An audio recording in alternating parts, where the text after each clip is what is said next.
Alright, let's talk briefly about 1955.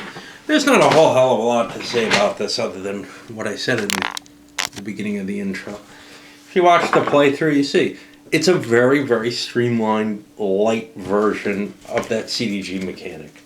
I should say mechanism. I don't like mechanic with it. It just sounds weird to me. Anyway. It doesn't, it provides you with some interesting choices in the game. There's no question about that. But there's nothing really too exciting about the storyline. It's hard to get storyline in a card game.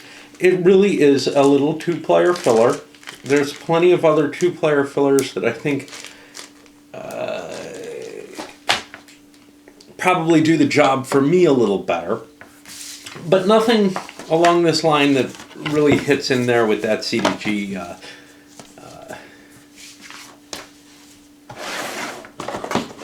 design mechanism. And, hey, if you're really in the mood for that, and that's what you want to play with, and you got, I don't know, a half hour or whatever, this will work. Don't see a lot of other point to it, but there's, I guess it's got a little bit more strategy and a little bit more tie to something real than, say, playing a game of pitch or playing a game of gin rummy. It's got a different kind of thinking, too, because, it feels kind of almost like playing a hand of Magic would. If you know each other's decks and there's nothing, really surprising coming out there. It's hands that you played against or whatever. It'll pass some time. It's not something that I can see saying anything terribly fantastic about. The question, of course, is carrying this box worth that time? It's not a huge box by any means, but it's not something you can just drop in your pocket, and that's kind of the pity of it. This could probably have fit and been produced in a format, like the old Micro games or the Steve Jackson games. And then it would serve a little bit more purpose, because if you could drop it in your pocket and just go with it, that's great. But the board the hard board, which some people could see as an advantage, which for some odd reason is double-sided, actually. There doesn't seem to be any difference between the two sides, so not sure why they did that. But yeah, that hard board, the size of the rule book, all of that kind of makes it so that this is only something you're going to have either at home, or if you bring a big bag of games with you, you can toss it in. It's not that big, but it's just not something you're going to, throw in your pocket on a walk to the coffee house, right?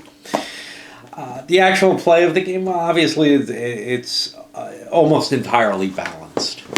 I find that my mind works pretty well for this kind of game, which usually means that playing it isn't a terrible challenge against other people.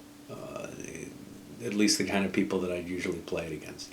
They're not the kind of people who take it very seriously. Not that I am either, but it's just, this is in tune with how I think very well. And I almost don't have to pay any attention, and I can, make the decisions that give me a victory fairly easily. So it's of less interest to me in some ways, but the fact that it is so easy to just play for me means that, whether I win or lose, it's not really a hard game. It's not like you don't have this kind of, oh my God, what's he holding? You certainly could have that, but there's nothing you can do to help you figure that out. So all you can do is look at where he is. I can probably block him there. I go there. It's constantly playing the defense and hoping you get the cards that'll let you slip in under the other player and do something to him. Get an action by that he can't prevent is pretty much what the whole game becomes about. to me, that's not terribly interesting, but it's also not painful. And that makes it, again, a good filler, but not much more than that. All right, let's send this one.